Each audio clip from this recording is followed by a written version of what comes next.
প্রথম ঢাকা থেকে প্রাইভেট চাকরি ছেড়ে দিয়ে ঈশ্বরদী আসলাম। ঈশ্বরদীতে জব হওয়ার সুবাদে এখানে চলে আসা। প্রথম ভালোই লাগতো না, খুব খারাপ লাগতো যে কোথায় আসলাম, কোনো সুযোগ সুবিধা নেই, কি করব, কোথায় খাবো, কোথায় ঘুরবো।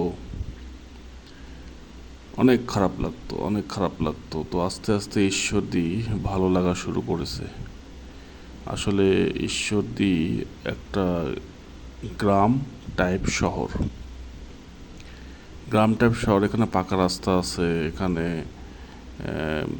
মার্কেট আছে, ভালো, মোটামুটি ভালো সুযোগ সুবিধাই আছে। বাড়িঘরগুলো একটা থেকে একটা স্পেস আছে, ভালো প্রকৃতি রয়েছে, গাছপালা রয়েছে, এখন ভালো লাগে।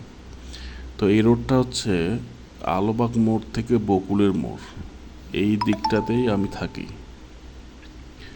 এবং দেখুন কত সুন্দর, মানে বাসা থেকে বের হয়ে দেখি সবুজ প্রকৃতি। ঢাকা এটা কখনো দেখতাম না। ঢাকা শুধু বাড়িঘর আর বাড়িঘর, বাড়িঘর আর বাড়িঘর, আর গরম, অনেক গরম। তো এখানে আজকে সকালে নাস্তা করতে বের হয়েছি, আমি বকুলের মোড় যাব, কারণ আলোবাগ মোড়ে কোনো হোটেল নাই। প্রথম দিকে একটু খারাপ লাগতো যে এখানে একটা হোটেল নাই, কিন্তু এখন ভালো লাগতেছে।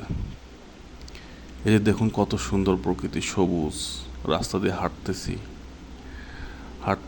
আর যাচ্ছি আর চিন্তা করছি, কত সুন্দর গ্রামীণ পরিবেশ, সাথে কিছু উঁচু উঁচু ইমারত, অট্টালিকা, ভালোই লাগে। এখানকার মানুষগুলোও অনেক ভালো, তারা অনেক হেল্পফুল।